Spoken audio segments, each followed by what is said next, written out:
What's up, y'all? It's Jake. Welcome to my Sidetracked Life. Today I wanted to talk to you guys about the realities of living out of your car. Now, a couple weeks ago, I uploaded a video talking about why I think everybody should have the ability to sleep out of, if not live out of, their vehicle. It provides you a whole bunch of benefits. I made a whole video about it. I don't think that anybody should live out of their car except under very specific circumstances. It's really, really difficult. And I wanted to talk a little bit about what that experience is like.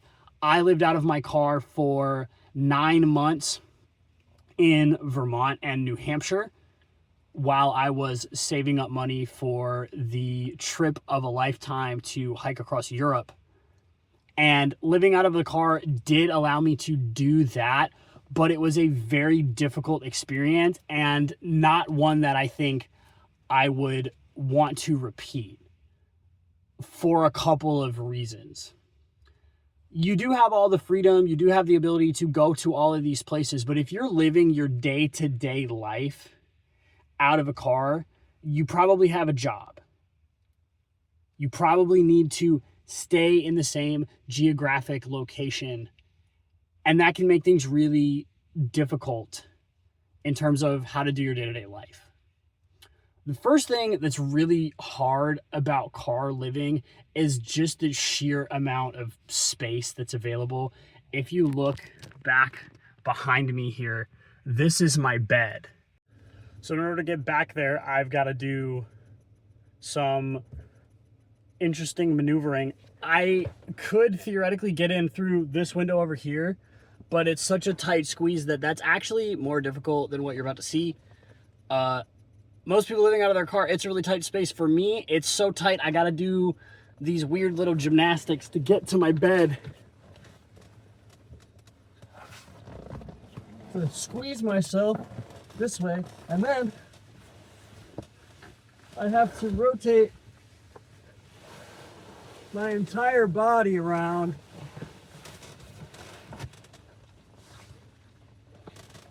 to get into my sleeping position. I'm gonna bring you with me and we're gonna talk a little bit. So you find yourself in the position of now living out of your car, and if I go to sit up, you notice I don't have very much room. Part of that's because of the way that I did my build, but again, if you're just sleeping in the seats, you don't have much space. Yes, if I want to sit, I can go up here and sit in my front driver's seat, but I'm super duper cramped. You'll also notice on the other side of me, I have all my gear back here. My life fits in this backpack back here and this bin. I've built for myself a platform that levels out my sleeping area, and underneath in those compartments I can also store some bins, but I don't have a lot of room for things. And so if you are moving from a home-based living situation to living out of your car by necessity, you're gonna have to throw away most of your things. So that's the reality for folks that are living out of their car. They have lost a significant portion, if not all of, their possessions. Another thing, you'll notice I'm starting to break a little bit of a sweat. My car is off right now because the AC is loud. I am in Florida. There is no shot that I am going to be comfortable in a Florida summer living out of my car. My AC will not be able to keep up. I will be burning more gas than I'd be saving money just to run the AC and keep myself cool and comfortable. Now, I can obviously go outside of the car and not be in a superheated greenhouse container. But on the other side, when I was living in Vermont, I was living in Vermont in the winter, and there were days where I woke up and the temperature was in the negatives. And I'm living inside of a glass box. I have made these really DIY window shades. This Reflectix right here, this reflects heat outwards or keeps heat inside. So right now I kind of have it backwards, but I wanted to show you guys what it looked like when I was in Vermont. This was going to keep all the heat inside. This was going to keep people from seeing. So if I flip it around, it's going to reflect the heat. Even with that, I'm going to get really hot and really uncomfortable. Another thing that you need to worry about, and part of the reason that I made those privacy shades, is worrying about privacy. You are living in a fishbowl. People can see you.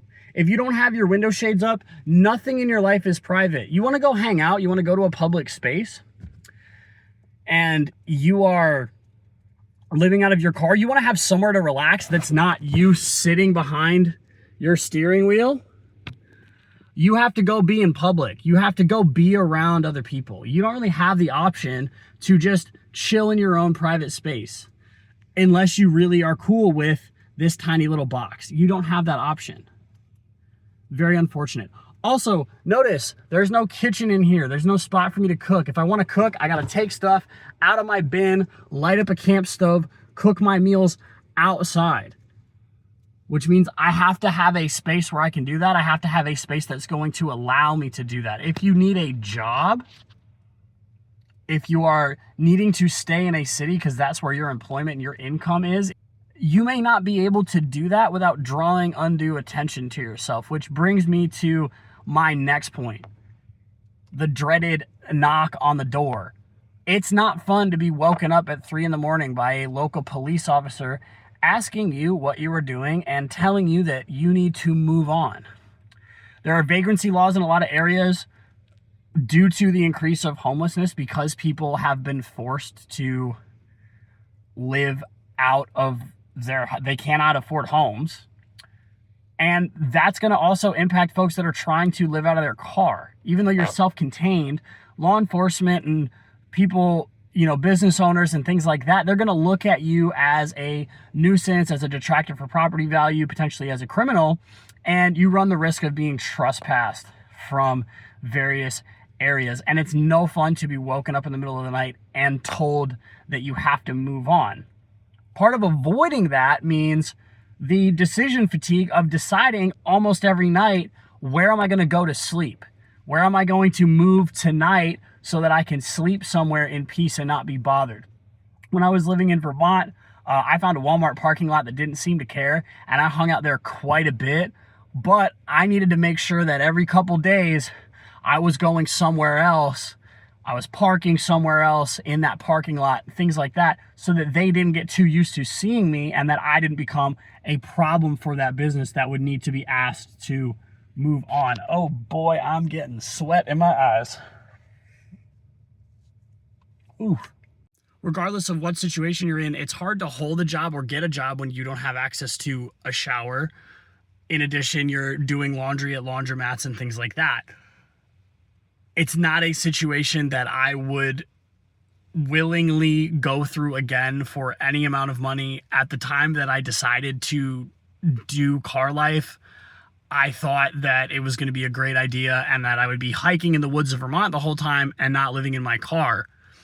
If you're living in your car, you are at the mercy of the elements to a lesser degree, but similarly to those who are living on the street. If it's raining outside, I'm in here. Or I'm in a building. If it's cold outside, I'm in here. I'm not out, walking around having free space to inhabit. I'm simply in this vehicle, and it can get very, very difficult. That type of stuff impacts your ability to cook. If you've got a cook stove, I'm not going to go sit in torrential rain and cook my dinner. So now I'm eating gas station food. I'm eating things that are non-perishable. Even if I did have access to my cooking equipment, most of my food's going to be non-perishable because I don't have access to refrigeration. I don't have a way to keep my food from going bad. And all those different things take time and thought and planning every single day. I can't just walk, come home and check what's in the pantry. I've got to make sure that every single day I've bought food, I've considered all of these things, and then you never know, a storm rolls in and changes my plans, or I get the knock in the middle of the night and I got to go spend an hour looking for somewhere else to stay, or the mac and cheese I ate for the fourth time in a row is not sitting right, and I got to rush myself to the nearest gas station and hope that they're open so I can use a bathroom. It's not a life that I would wish on anybody. If you do find yourself in this situation, I hope that it's temporary for you. If not, public lands are really great places to locate yourself. There's a lot looser sort of usage regulations around our public lands. You can stay longer.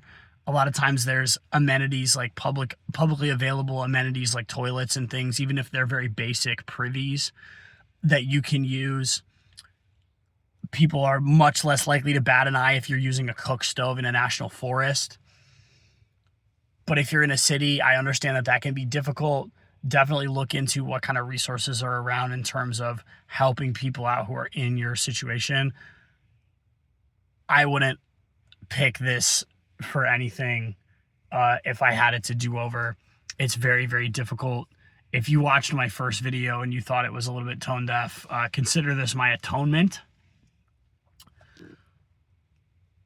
I am having a freaking awesome day talking to you guys. I hope that your life is going well too.